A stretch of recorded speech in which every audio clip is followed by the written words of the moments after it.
thankful for an opportunity once again to gather, to be together, to have this opportunity to fellowship, to serve you, and to serve the citizens of this community. We ask you to bless this time together, continue to guide and lead our hearts towards you in all that we do, all those who we serve, and all the resources that we have access to, that we may use them to glorify you and protect and support the citizens of Montgomery County. We pray in your holy Son's name. Amen.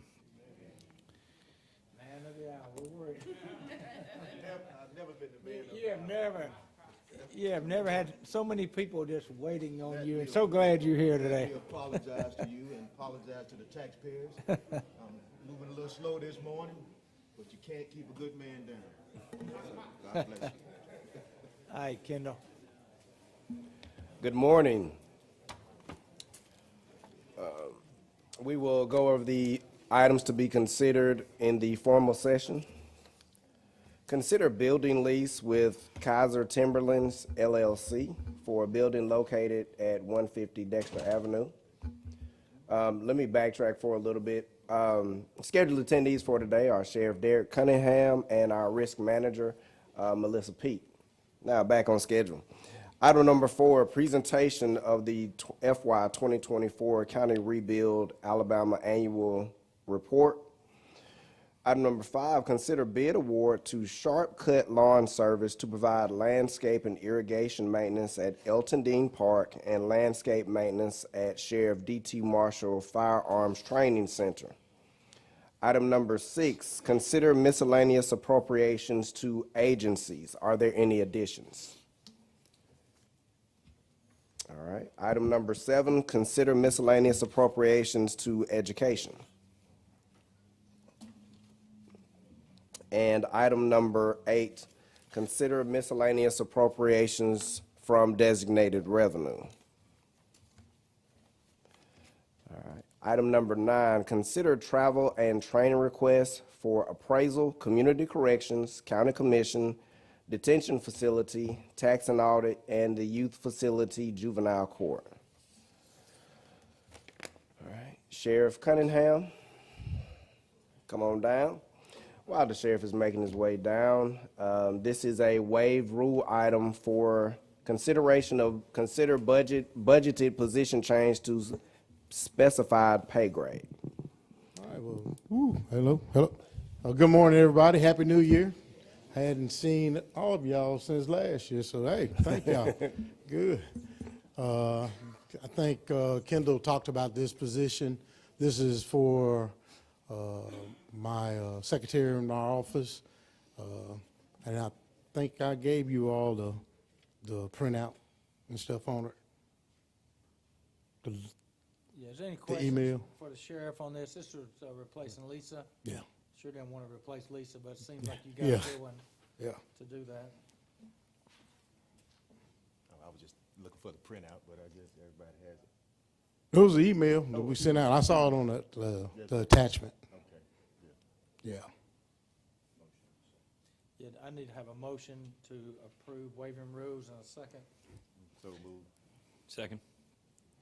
All in favor say aye. Aye. Motion approved. That was it? That's it, Sheriff. Thank y'all. Item number 2, consider county-paid employee group term life insurance renewal with MetLife. Risk manager Melissa Peete. She's already at the podium. Thank you. Good morning and Happy New Year. Basically, I am seeking your blessing on this renewal for our county-paid group term life insurance. This is a benefit that we provide to all active employees. It provides coverage of 1 times the employee's annual salary up to $50,000. There is a little bit of a rate increase for various reasons. We've increased payrolls, which plays a factor in how we calculate premium. We've also had some claims paid out this past year. And so they had the lowest rate. They 9% did. increase, okay. They did. That's 9% is what you're considering to be a little increase? That's That was the lowest Yeah. What quoted. What does that amount to in terms of dollars? That is on this, I mean, that is on this. Can you tell me that, please? 'Cause The difference is $9,560.87 from what we paid last year, total. anticipated. 7 bids, 3 didn't even give a bid, 4 Yeah. total. This is the lowest of those. So a lot of insurance companies, our law enforcement exposure tends to deter them from wanting to quote it. So there are only a select number of insurance companies willing to quote our coverage. The law enforcement enclosure, oh, sorry, Mr. Chairman. Go ahead. The law enforcement exposure, specifically, what do you mean? Well, because of them being in public safety, they are at risk for, at higher risk for fatalities. That'll be next agenda. All right, thank you. Item number 3, hiring an account clerk at pay grade A04, step 3, Finance Department.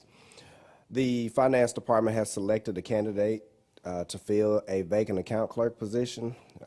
This candidate has administrative and bookkeeping experience that will be an added need to finance, and finance is requesting approval to hire the candidate at a grade A04, annual salary of $37,316. Financial impact, the cost of hiring at a step 3 versus step 1 is $2,570 annually, and this fits within the budget. Any questions? I will say that the finance department, while not being under WAIVED rules, would like to get this done, with this being a personnel matter, under WAIVED rules, if the commission elects to do so. Do I have a motion to waive rules on this item? I'll make a motion to waive rules. Do I have a second? Which item are we on? That's what happens when you get a little late. We're just trying to get them in here now, right, Kendall? Correct. Okay. All right, second. All right, all in favor, say aye. Aye. Motion approved. Item number 4, we have found a new finance director. This person has over 20 years of administrative and financial leadership to bring to the county. Due to this, we are requesting approval to hire the candidate at an A15, step 5, annual salary of $123,452. Financial impact, the annual cost of starting at step 5 versus step 1 is $16,000, and this will fit within the current budget. Same as this last position, we'd like to go ahead and get this person in as soon as possible. We'd like to waive rules on this item. When will this person, if we waive rules today, when will this person start, Kendall? If we waive rules today, we can potentially, we're looking at getting this person in by the end of this month. We've had discussions with this person about kind of this timeline, and this person is going to work with us to come in by the end of this month. So the person's actually working somewhere else now currently? That is correct. So Yes, sir. confidentiality, okay. Yes, So sir. do you, I know you say by the end of this month, can you be a little bit more specific in terms of whether this is a female, I would imagine? Yes, this is a female. Will she actually be available by the end of the month? So we're talking about potentially 2 to 3 weeks of before she leaves her current position. And so we're having some discussion about kind of bringing it back to 2 weeks to get her in on that last week of January. So we're still kind of working it out, because 2 weeks from now would be the 21st. So we're really working to get her in as soon as possible. So it just, again, if we can get this done today, that helps us kind of accelerate that process in terms of bringing her in a little sooner. And this salary, is that commensurate with the experience that this individual has? Yes, sir. Is Cheryl still here? Yes, she is. She's not here today. She's not in the meeting, but she is in the office. Yes, sir. And of course, we did discuss this. Cheryl and I have discussed this, and Cheryl feels like this is a very good price. I hate to say it like that, but yes. That's what it is. Okay. All right. If no objection to waiving rule, I make a motion that we waive rules and approve the hiring of this candidate. I second. All in favor, say aye. Aye. Likewise opposed. Motion carries. Thank you. Item number 5, consider amendment to amendment number 1 to contract with Move and Store LLC, AKA DBA Admiral Movers, to extend the contract until January 1, 2026. This is out of elections. Any questions about that?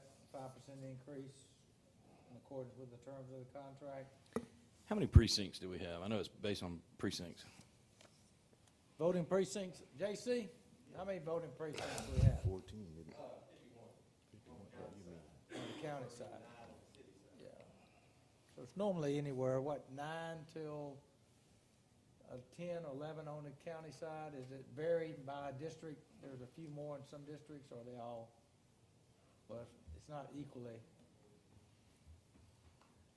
The precincts are all, based upon, I guess, about after the registering process to make sure that each one kind of has proportional number of them.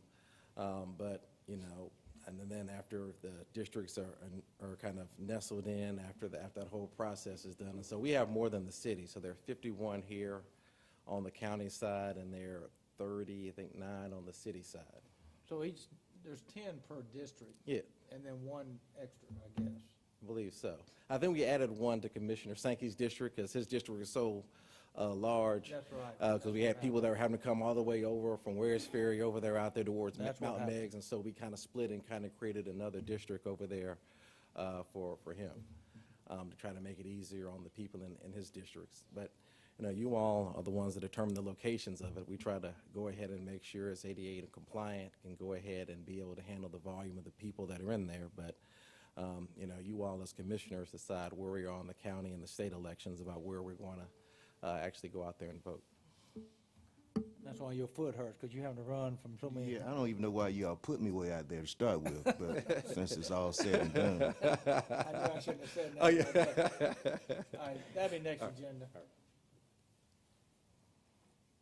Item number 6, consider amendment number 1 to contract with Armstrong Relocation to extend the contract until January 1, 2026. This is for support services. Any questions? That'll be next agenda. Item number 7, consider bid award to Stevens Trucking. Items number 3, 5, 7 through 13, and Little River Materials, items number 1 and 6, to provide crushed stone engineering. George, I do have a question on this one. I know on the bid spreadsheet, like Aldott 801 crushed stone number 4, if there's no bid, or number 5, if there's no bid, where do you get the stone from? Do you have to have that number 5, or can you substitute 5 for 4, or? We could substitute, make a substitution for it, and we use a fair amount of number 4. What we probably do is we get a quote, for some reason they didn't bid that. Nobody bid number 4. Nobody bid number 6. But if we could substitute some other stone, or if we actually had to have it, we just have to get quotes from different vendors. Okay. I don't know, but that's unusual. Yeah. Number 4 is fairly common. Stone, I know a lot of construction going on, contractors use it like for entrance pads and that kind of stuff, so maybe a short. Maybe shortage of it. All right, any other questions for that? That'll be next agenda. And general information item, discuss board member appointments, reappointments to the Montgomery Community Action Agency. I spoke with pretty much every commissioner about this that has an appointment. Commissioner Harris has stated that he would like for Roberta Collins to continue to serve. Commissioner Sankey has said the same about Melanie Bacatel Wilson. You have in front of you Commissioner Moore Ziegler's recommendation of Lorenzo Jackson, and Commissioner Costanza, I think you said you wanted Diane Burke to continue. That's correct. How about District, 2, Moore Ziegler, Michael Jackson is listed. He is listed, he is the current board member. Commissioner Moore Ziegler has shifted him to Parks and Rec Board for the county. And in front of you, I believe you have a resume for Lorenzo Jackson. That's who she would like to, Alexander, excuse me, Lorenzo Alexander, my apologies. That is who she would like to serve in this new place. Okay, that makes sense. We're asking each other where the resume was for, and so that makes sense now. So that's who, Lorenzo Alexander will be in Michael Jackson's spot. That is correct. Any questions, comments? Mr. Chairman? Yes, sir. Have we provided clarification to the current board members as well as the Director of Community Action indicating that these current board members who need to be reappointed have full authority to act on behalf of that particular board and carry out the duties and functions for which they were appointed to carry out? No, I do know that there's been some friction between the board and the executive director. I have distanced myself from that because I don't feel like it's the commission's place to get involved in their day-to-day operations and business. We merely appoint board members. But do you have some concerns? Well, yes. Okay. In particular, I understand that they have been somewhat hindered from carrying out the duties of board members for that particular organization. Okay. And so I don't think we've ever had this type of situation where it took us so long to decide whether or not we were going to reappoint those board members who actually had expressed an interest and continue to serve. And so, and I believe you, with all due respect, Mr. Chairman, I think you were supposed to send a letter to the director indicating that the board members were to continue to serve in their We capacity. did send that, didn't we, Kendall? No. No, sir, the last thing we No. landed on at the last meeting was to come this meeting and have everybody have their reappointment or new appointment ready to go. We did mention a letter, but the last thing we landed on was everybody just have their appointment ready to go. This meeting, we can go ahead and get it done. So. We also I researched the appropriateness of us sending that letter. There's a authorizing statute along with the Articles of Incorporation. As a matter of fact, I spoke with Senator Hatcher in regards to this. He was inquiring about it. And the authorizing statute and the Articles of Incorporation are silent as to whether or not an expiring member of the board carries on. Now, I know in a lot of other boards that they carry on with full authority to govern in that capacity until somebody else is put in place. However, there's nothing in writing that states through the statute or the Articles of Incorporation or the bylaws that state that they have that authority. So today, we're asking if we can move this to the next agenda, and hopefully, the executive director, the board members can somehow come to an agreement in the future to continue serving the people, because that's what we're concerned about, are the people that they are tasked to serve in that community. Commissioner Sankey? Yeah. I understand the process of maybe moving to the next agenda, but so what are we doing on the next agenda? Deciding whether or not these people will gonna continue vote. to serve? Yeah, it will just be on the next agenda. There'll be a motion to appoint these 4 people, as you see here, with the exception of Michael Jackson, Lorenzo Alexander. Appoint them to terms that 4 more years of serving on the board. Well, since it's been such a long process for various reasons, I would propose we waive rules this morning. We do have a quorum here to move this agenda, to move this particular item forward. Is there any reason why we can't do that? only thing that would hold me up from doing that is that, I would like Commissioner Harris and Ward Ziegler to be here when we vote on them. Yes, sir. Well, Because I think, they've been maybe a little more passionate about it than I have been, and you and, Justin have been. well, yeah, but I think each commissioner has indicated his or her choice. So I'm just Again, not. I don't have a choice, so I Yeah, but, don't have well, one. yeah, but if you would just tell me why you don't think we should waive rules, since each commissioner has already indicated his or her choice.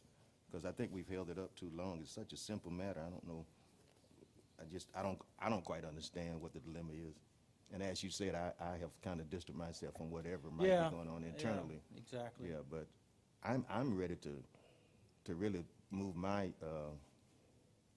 selection of the person that I want to choose. I'm ready to move forward on that. And I think everybody else is too. Have you not spoken with each commissioner, Mr. Anderson? That is correct. Okay. So you spoke with each commissioner, they're okay with it? Yes. You want to entertain a motion to waive rules, Mr. Chairman? Yes, sir. Okay. Well, I make the motion to waive the rules on the appointment of these particular candidates as listed, and get this particular item voted on today. So I make a motion to waive rule and appoint these particular members as listed on the docket. I'll second. All right, all in favor say aye. Aye. Aye, likewise opposed. Okay, motion carries. Thank you, Mr. Chairman. You're welcome. Those are all of our items in the information session this morning. Mr. Chairman, I wanted to talk about something on the formal agenda today, if I could. Yes, sir, please.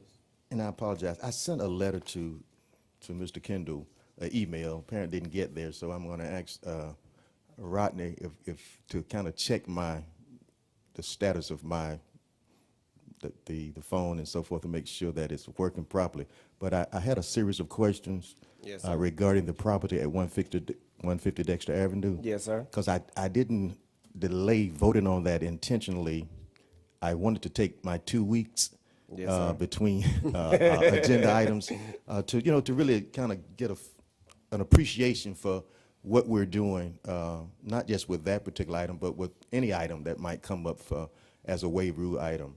And so I took the responsibility of going over to Annex 2 and, visiting each floor and look around, and also went to visit the 150 Dexter Avenue location. It seems that the space upstairs might be just a little limited, in terms of actually utilizing it and moving the staff from the third floor, because I think the indication is that we're going to do the third floor first, move those individuals out and bring them back, and do the second floor and move those individuals out. So I suppose that'll be okay. And I've already talked to Mr. Anderson about the possibility of leaving everybody there and just shifting between floors as we carry out the renovation, but he has said that is not feasible, so that's fine. But what I do want to know, if you could explain to me, Mr. Smith, I understand that some type of renovation has already taken place. Now, we have not voted on that. And so if you could explain to me, to what extent have you all been renovating the place, making upgrades? You're speaking about 150 Dexter, correct? Yes, Yes. 150 days. What you can come around here. As it relates to IT, yeah. making And- sure and- that we'll have internet set up if and when we go through with And this. just, if you would just answer that for me, I'd appreciate it. Yes, sir. In an effort to make sure we can expedite the people moving from one location to the other, we were granted access to come in and evaluate the facility and start looking at what's the best way to bring that building online to our network. And so we went over and made a determination that we'd be able to do it wirelessly. But did you not pull cables and so Well, forth? There was already existing infrastructure Yes, sir. in the building, so all we had to do was just kind of re-terminate the ends of the cabling that went to all the offices on that second floor. So is it customary to start doing modification on any facility without the county commission having voted on it already? Because we still have not voted. I suppose we're supposed to vote today, so we really don't have a legal agreement. So I'm wondering why are we over there doing work? Well, we haven't spent really any money over there. But we are over there with personnel, which is Right. labor, and we've done some. So all I'm trying to figure out is why are we over there if we have not voted to proceed with the lease of that building? Well, we were under a time factor, Well, no, so we were just trying but to I'm be saying, but proactive. suppose for some reason, some remote possibility that we vote not to lease that facility today, but we already over there. So that's what I'm trying to figure out. What legal authority do, well, that's not for you, that may be for the attorney. But I'm still a little bit concerned that we're over there doing anything, regardless of how economical it might have been, or regardless of how much money we spent. We have personnel over there in a building that we have not signed a contract on, so I need for you to try to help me understand that. Well, I think the thing is. Well, can you, I'm talking about IT now, Mr. Anderson, so if you let him explain what IT has done, please. Sure. And then I have one question for you, if I may. The owner granted us access to the building and took us around to let us look and evaluate what it would take to move our personnel from one place to the other. We spent a lot of time doing that, you know, trying to determine what it would take in order to make that building active. We determined that we already had existing hardware in-house that we could utilize for that project.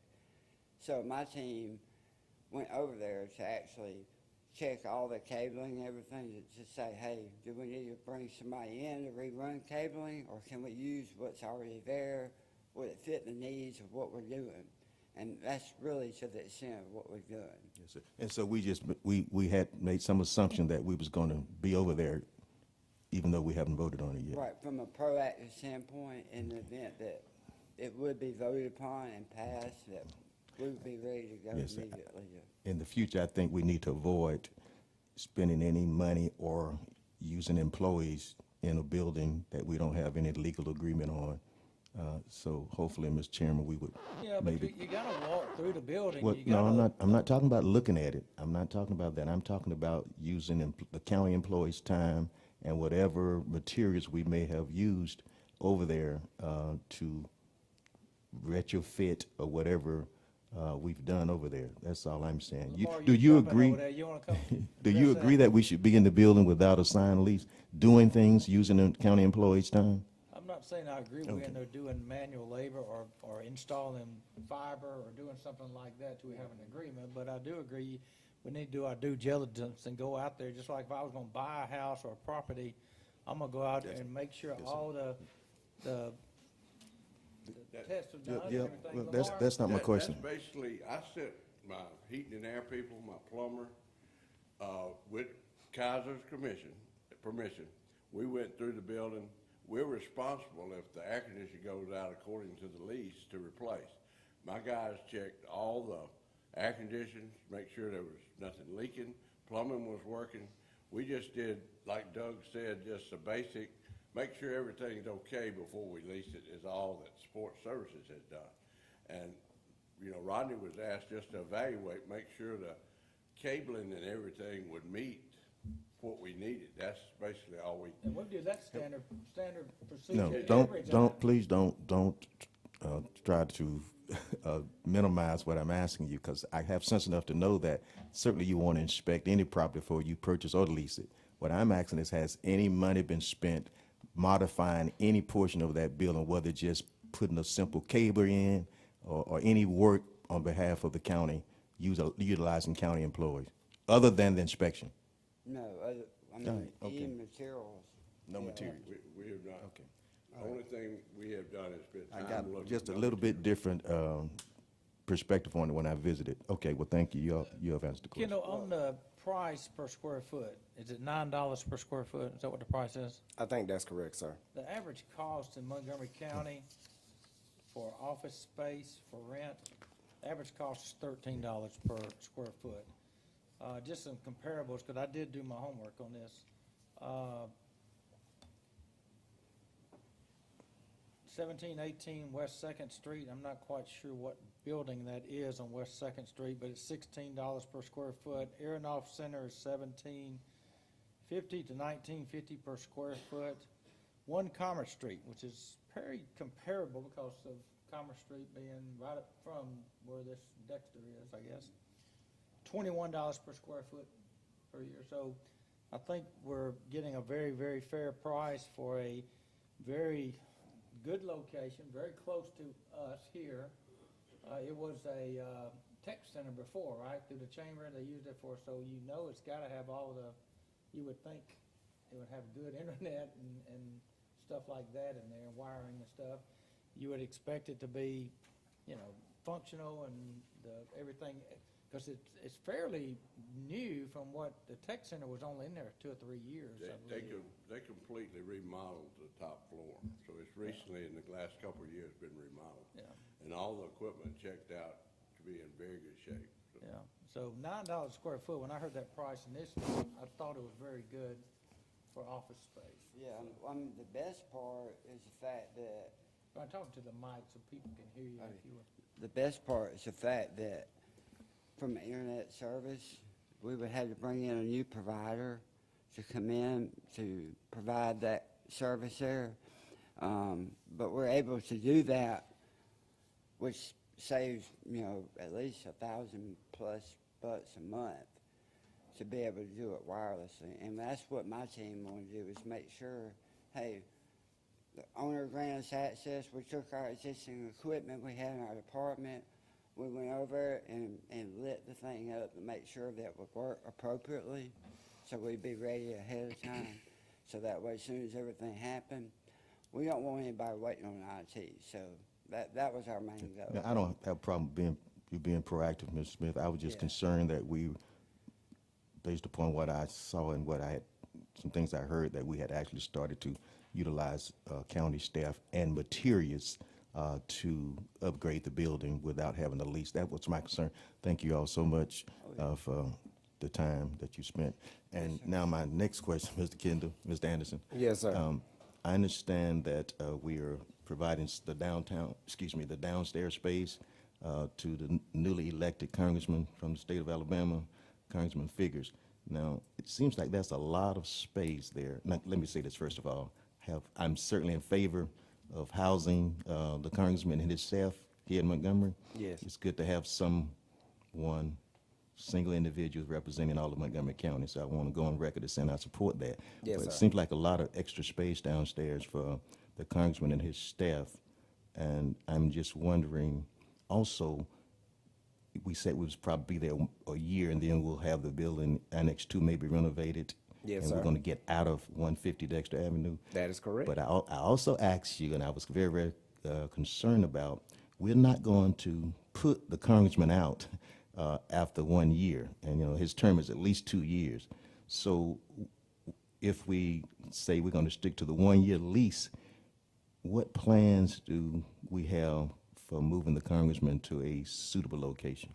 So I spoke with the congressman about that when he contacted me about space. I did tell him this space potentially is for 1 year. During that year time, we will work diligently to find another place for the congressman to go within our county complex. But, you know, and that's what we'll do. We'll work toward finding him, but we're not going to extend this lease to satisfy him. And we're going to work to find him a place, but no, sir, we're not going to. We just in for a year, and he understands that. He's understood about that, and he's been very good about that. He said, well, you know, let's just see if we can work something out. You know, once you guys are out of this building, hopefully you guys can find a place for us to stay elsewhere in your county complex. So yes, sir, he's understandable about that. Thank you, sir. Thank you, Mr. Chairman, And for the full time. disclosure, we have provided space for Terry Sewell for a number of years, Yes, and will continue to provide that space. yes, sir. So it's How been much very space do you think Congressman needs? So he will have the downstairs, there are 2 offices on the downstairs, and then there is kind of a side, almost looks like a workroom. He has access to that, as well as there's a conference room that he has access to. You know, of course, the downstairs area is kind of totally empty, and that's a large space. And he said he'll probably, more than anything, just have some furniture for people who are coming to see him and his staff to sit down. So maybe more than a reception area, and he'll have somebody to stop people when they come in the door. So not really a lot of space, but he said he really enjoyed it. He liked it when he saw it. I've spoken with a couple of his staff. They're very receptive to the idea. They're excited about it. So if the commission votes for this today, we look forward to getting to work on this and being able to house the congressman, and we're excited about the opportunity. I'm excited about it too. I was just thinking future, if we're only there for a year, how much space are we trying to find somewhere else? Just curious. I think So it's really, great. it would be, sorry, I didn't answer your question. Really, we're looking at about 2 people on site at all times, Okay. and maybe about space, maybe some conference space for about 5 to 7 people. Okay, thanks, Ken. Mr. Chairman, can I squeeze in one more question, please? Mr. Cunningham, I was just curious about the heating and cooling costs. Do we have any data on that? No, we For that don't building. have any average data on what it costs to heat and cool the building. No, we've not looked into that. I can get that for you. Oh, that's okay. We probably gonna go ahead and lease it. I guess it's not gonna matter how much it costs at that point. All right, thank you, Mr. Chairman. Thank you, Mr. Anderson. I would say in regards to heating and air too, the biggest concern that we should have is the viability of that system. So for you guys to have gone in and verified, because in the lease, we're responsible if it. Correct. If it breaks or if we've got replacement. And so, I have confidence in the fact that the system is in good shape. That's one of our biggest liabilities, taking the lease. So I feel good about that. Yeah, I did reach out to previous tenants that were with the lab, and they said that the building was in good shape. So that gave me a little bit more faith in the building, but I do appreciate our support services team being Johnny on the spot, going over, checking everything, looking behind doors, crevices, every nook and cranny they looked at to make sure everything was in good shape, and so the building is in good shape. Thank you, sir. Wade, I'm gonna ask you to come up, if you would, Wade with EMA, if you were introduce yourself, and, I know you may have some things you wanna share with us. I do wanna, go ahead if you would, and then I'll ask you something. Good morning. My name is Wade Lyles. I'm the Montgomery County Emergency Management Director. Wade, I wanna commend you, one, when we had a tornado, I was out of town, out of state, you called me at like 2 in the morning, but you did call me. Yes, sir. And, I heard the phone go off, I'd already gotten a call from my kids, so I knew what the call was about. But Wade and his team did an excellent job during the tornadoes that we experienced that Saturday night out there on the street. George, Kevin, your guys getting up 1, 2, 3 in the morning, working throughout the morning, getting debris clean, the volunteer fire departments, all the emergency people, sheriff's department. Thank you, Wade, for what y'all did for that. Yes, sir. No problem. Thank y'all. You want to give us a little, I know we got some cold weather coming. Do you foresee any problems this coming week? So obviously, it's going to be freezing cold. The warming center is open during the nighttime hours.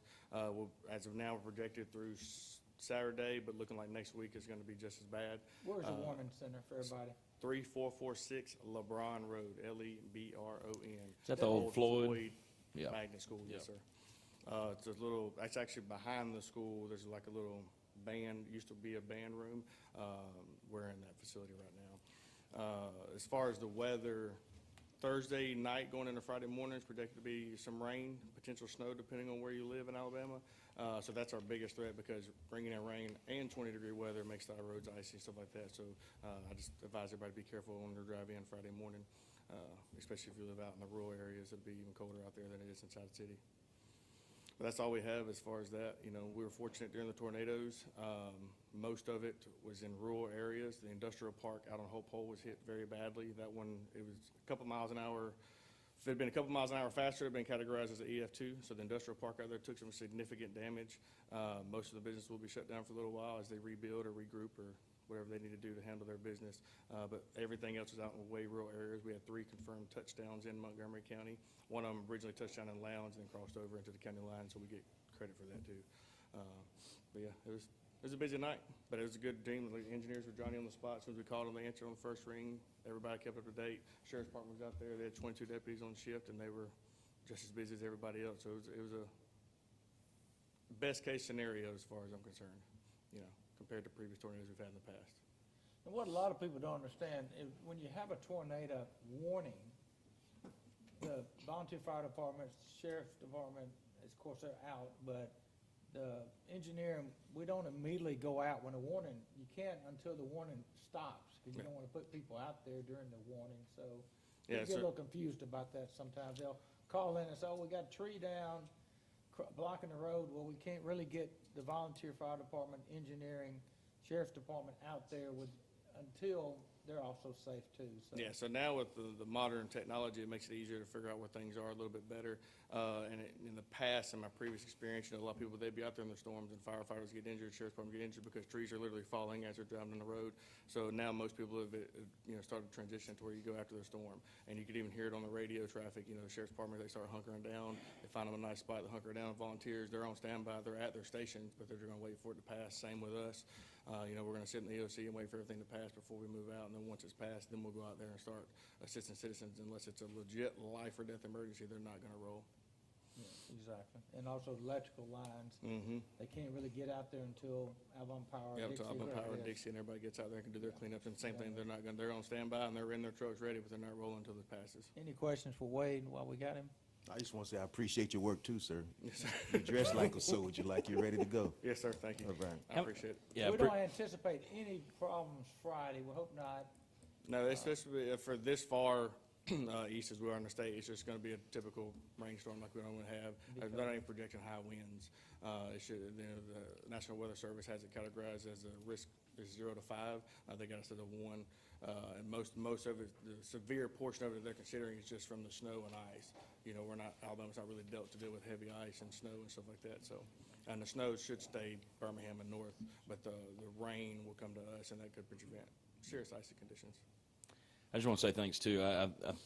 You know, watching and listening to Sheriff's Department, volunteer fire, your response, engineering, everybody involved during the tornado, you know, I mean, from 1 to 2 a.m., it was interesting. Yeah. And so you guys did a great job. I appreciate it. It brings a lot of confidence, which I hope our citizens appreciate and understand. How many folks were in the warming station last night? Do you know? 16 was the total for last night. Okay. Yes, sir. That's kind of low. Yeah, that is kind of low. It's the first night, you know, because we don't stay open the entire winter, so it comes and goes, you know, 1, 2, 3 day stretches. So usually the first day is kind of low, but since this one's by the 6th day, by Saturday, I guarantee we'll be up there in 40, 50, 60 people. What's the capacity there? I think the fire department technically has it listed at 100. I wouldn't want to put 100 in there, put it that way. 50 is my personal limit. You start getting more than 50, then it starts becoming more dangerous because they'll start fighting and everything else. So I try to keep it less than 40, but you know, I don't turn anybody away. So we'll make Yeah. it work. And the warming shelter is more than just a building. It's a cot, it's blankets, food. So actually, it's Also different food. this year. So the facility used to just be ours. Now it's not. We share it with the Parks and Recs Department. They run their therapeutic rehabilitation center in there. So it's a school during the day. So because of that, and they now own that building, not us, we only have access to the day room. So there is no more beds. It's literally a center, not a shelter. They Okay. can come in, they can hang out in the day room. We provide them. We do still give them food, TV, internet, whatever they want, but we can't. The cots used to all be in the classrooms. Well, now those are actual classrooms that are ran during the day, so we can't go in there and move all their classroom stuff out, put up cots, and then change it back before school starts back at 7 a.m. I didn't know that. They're selected to move back out in March, when their building's done remodeling it, but that's not gonna suffice for this winter, you know? Okay, Yeah, so it's just a little bit different this year. but thank you. Who owns that building? The Montgomery Public School System technically owns it, and then they have a lease with the Community Development Department with the city. Thanks, Wade, Yes, sir. appreciate it. No problem. Y'all have a good Thanks, one. Wayne. One more item for the commission to, for information, I would assume would be the best way to put it. By statute of the legislation, back in when, Michael, you got it? Yeah, it's Act 2007-268, And that was enacted in 2007. 2007. Anytime the president proclaims a federal holiday or an executive order, by statute, the county offices have to be closed. Yep, by the local law. By the local law. Thursday is a national day of mourning for President Carter. Post office will be closed. Federal offices will be closed. The state of Alabama will not be closed. I just on the phone with them. I'm not sure about the city, but they're under a very similar statute that we are. Of course, that will be their call. But based on the statute, right now, it looks like we're gonna be closed Thursday for the National Day of Mourning. Am I correct? That's what the local law says. Now, I wasn't familiar with this local law up until right around Christmas, but the local law ties the county holidays to the federal holidays, not the state holidays. And it specifically states in it that the executive orders are included in holidays. Now, coming to that conclusion, I know I over legalized it, but you got to understand the definition of a holiday. A holiday's obviously Christmas, but a legal definition of a holiday is any day that you're off of work and getting paid for. So this executive order falls under the local law that the county commission had enacted in 2007. So therefore, we said Thursday, the county office will be closed. And there's no doubt about the interpretation. We've We don't- researched- I don't have doubt in it. We don't I have to mean, vote on it or anything. no, like sir. that. It's local law. It's already been decided for you. 07, it was decided for us. And Now, have there, we- there, We there, were never aware of it until like a day before Christmas Eve. right. This was first utilized that I can recall, of course, 2 years only, for Christmas Eve because President Biden issued an executive order closing all federal offices, which created a holiday. He's done the same thing for this Thursday, January 9th, for President Carter's passing. So this created another holiday, which by statute or by local law that the county, and in my impression, it's up to the city how they decipher it, but they have a very similar local law that was enacted in 1988 that does the same thing for them. So these come about as a result of decision that the president Correct. makes. Okay. Yes, sir. Yeah, and at Christmas Eve, we seemed like Keystone Cops on Christmas Eve because we had originally said close at 3, and I talked with Mary Reed. We agreed to close at 3. I called him back and I said, hey, state's closing at 12. I talked with the state.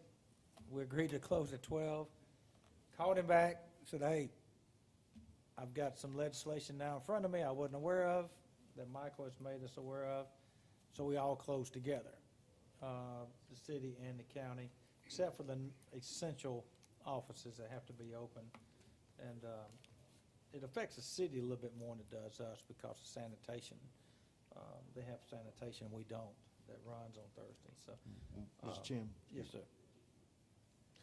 does that present a problem for any of our departments in terms of staffing or overtime that we may have to pay? Our offices will be closed I except was thinking for about the the, sheriff in particular.